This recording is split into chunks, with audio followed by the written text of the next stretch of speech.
My brothers and sisters, you are now watching The Gamer 2323, so just forget about the chores you're supposed to do. Put your feet up, get your Kool-Aid, fried chicken, popcorn, get whatever you may need.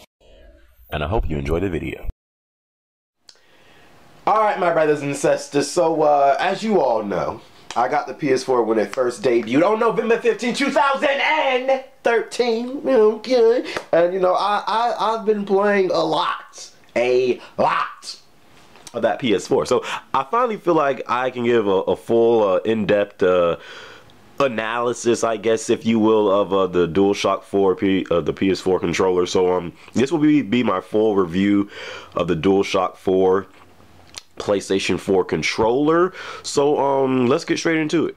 So let's start off with the Dualshock 3 controller first, shall we? The Dualshock 3 controller, in my opinion, was a great controller. However, you did have some complaints about it last gen, like, oh, this controller's too small. The sticks, they don't have enough grip to them. The triggers aren't good enough when I'm trying to rate noobs and FPSs, etc., etc. So I'll be the first to admit, even though I thought the Dualshock 3 controller was a great controller, it did have some flaws about it that I kind of had to get used to and just ignore. And it was a big talk that the Xbox 360 controller was just a better overall controller than the Dualshock 3. So even though I thought the Dualshock 3 was a great controller, there was some things I had to ignore about it. For instance, and this might not apply to everybody out there, but if you're a gamer like me, okay, and every time you're using your hands, okay, for a long period of time, you know, it could be while playing games, it could be while writing, it could be while freaking masturbating, whatever, you know, but every time I'm using my hands for a long period of time, my hands will always start to sweat, and it's been like that since I was like age 12. And you know what I would find on the Dualshock 3, because the sticks, they don't really have a grip to them, and my hands are so sweaty, you know, when I'm playing games, sometimes you know, my fingers would sometimes slip off of the sticks, and you know, that always was an issue with me, at least, because my hands always freaking sweat. And every time that I would pass the controller to my friends, they'd be like, dude, what the freak? Like, why is this controller so sweaty? But I can't help it. I can't help it. So what I would find is my fingers will always start to slip, because the Dualshock 3 controller, the sticks, they don't really have grip to them. So what Sony decided to do was, okay, my brother, we got you. We did not realize that right, a brother had the sweaty hand. right. So we got you. We are going to add these little grooves to the Dualshock 4 sticks. So as you can see, on the Dualshock 4, they have these little grooves on the stick, so it's supposed to give you more control, more precision and stuff like that. It's supposed to give you, you know, more precise aiming when you're playing, you know, your FPS, the Battlefield 4s, the Call of Duties, the Killzones, etc., etc. So, even though the sticks on the Dualshock 4 are a little bit more smaller than they were on the Dualshock 3, because they added these grooves, I really think it makes the sticks on the Dualshock 4 that much better. And you know, your fingers never really touch. And I have huge hands, okay? If my fingers aren't touching, that's great, okay? So because they added, you know, the grip to the sticks on the Dualshock 4, I think the sticks on the Dualshock 4 controller is one of the biggest improvements. I really think they improve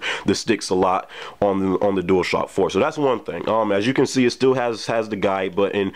Underneath the controller right here is where you plug in the headset, much how the Xbox 360 controller was last gen, to where you plug in the headset on the controller. The Dualshock 4 now has that. These speakers right here, some games actually use these speakers. Killzone on PS4, it uses it during the campaign, where you find these little files, you know, that be lying around. Resogun uses it too.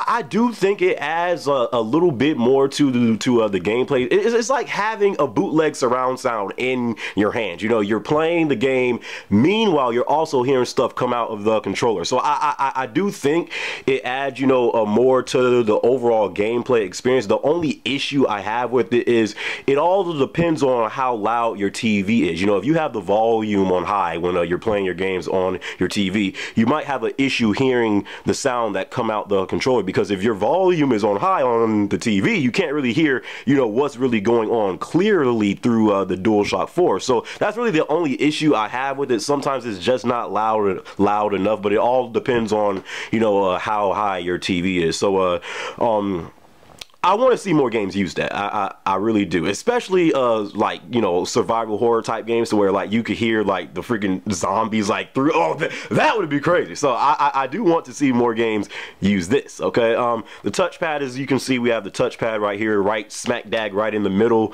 of the DualShock 4 controller. Not really. Well, Killzone, it does use the touchpad with the drone. You got to swipe up to make it attack, swipe left to I think it stuns, swipe right to deploy a shield, and swipe down to do something. So some games actually do use the touchpad. Warframe also uses the touchpad, but it's too early to say how the touchpad will end up being, because I don't know, just most games right now, they don't really use it in a way to where I feel that it can add to the game. Again, Killzone, it does use it, but it's really just for only one thing. I want to see the touchpad like actually become a thing that's really integrated into the gameplay. One of the biggest things that I didn't like on the DualShock 3 is with the 6-axis. I always thought 6-axis was great. I think it worked great in Resistance 1.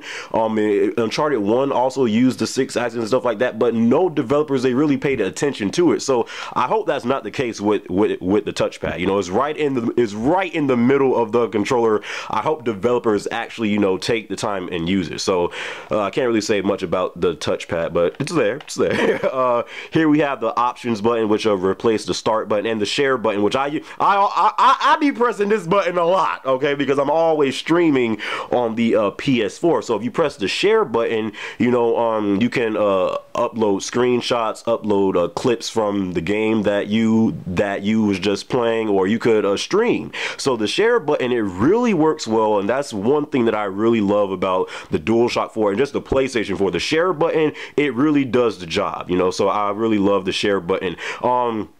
What else? The triggers. Wow, let's talk about these triggers now. These triggers though? When you're playing FPSs, okay, let's go back to that DualShock 3, okay? Now that I use the triggers on the DualShock 3, I'm like, what is this? What is that? Because the triggers, again, they weren't bad on the DualShock 3. It's just, I kind of had to, you know, just get used to it and just ignore the things that I didn't like about it. But I'm telling you right now, whenever you guys get your PS4, because I do realize that the struggle is real, okay? And not everybody has a PS4. But when you start playing shooters on the PS4, these triggers are going to make you be like, yeah, go over there, because the triggers are one of the biggest things I love about the DualShock 4. Now, in FPSs on the PS4, you now shoot with the R2 button, and if you remember, most shooters on the PS3, you always had to shoot with the R1 button because the triggers, they weren't really that good, you know. And on the Xbox 360, the shooting button was always the R. Well, it's not the R2 button on the. Is it?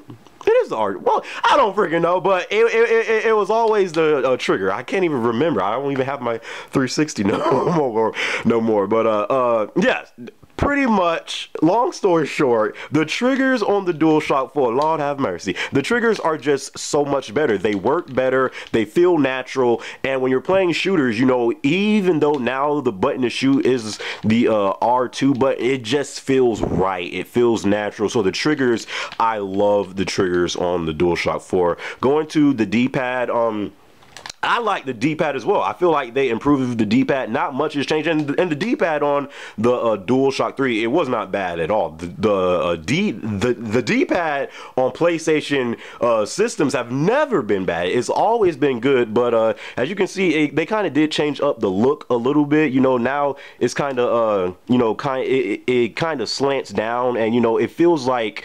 It just feels better, like it feels like each button is its own button. And on the D-pad on the DualShock 3, it kind of just feels like once you press a button, you're actually like moving the whole thing. As you can see, the whole thing moves when I'm using this. And on the DualShock 4, it just feels like each button is its own individual button. So I like the D-pad too. I feel like the DualShock 4, they listen to people's complaints of everything they had with the DualShock 3 and said, okay, let's apply it to this beast known as the DualShock 4. The square, triangle, circle, X button, not much has changed there, but again, oh yeah, and the light sensor bar. Some games use that, like for instance in Killzone, I think when you're getting hit it starts to turn red, and when your shields, well not shields, but when your health, I'm thinking about Halo, dude, Jesus. but when your health starts to recharge, it goes from red to green. So some games do use the light sensor in a way to where it does kind of add to the game, but you're playing like this and sometimes you're not, you know, seeing what's going on the actual light sensor bar right there. So that's good. You plug in the you charge the controller by plugging in the cable that's the port that's right there. You plug it into your PS4 and stuff like that. So overall, I mean, the DualShock 4 is just an overall better controller than the DualShock 3 was. Some people have been on the record saying that the DualShock 4 is Sony's best ever controller, hands down. And you know, I definitely have to agree with them. Like, I really think once you finally put your hands on the DualShock 4, it will take you a while to get used to it. But I'm telling you right now, the DualShock 4 controller, this junk is probably one of the biggest improvements with the PS4. I really love the controller. The controller is just so much better than it was on it's so much better than the DualShock 3 controller was. So can't stress it enough. The DualShock 4 controller is truly a great controller. I feel Sony really, made the controller, a big focus for them when making the PS4, and the results show, because the DualShock 4 controller is definitely a great controller. So that's my review. Right. That's my review of the DualShock 4 controller and stuff like that. Leave down in the comments if you guys have a PS4 now and what games are you playing right now. Do you guys plan on getting a PS4? Do you plan on getting the Xbox One? You might even plan on getting that Wii. Anyways, hope you guys enjoyed this review, and greatness truly does. Oh wait.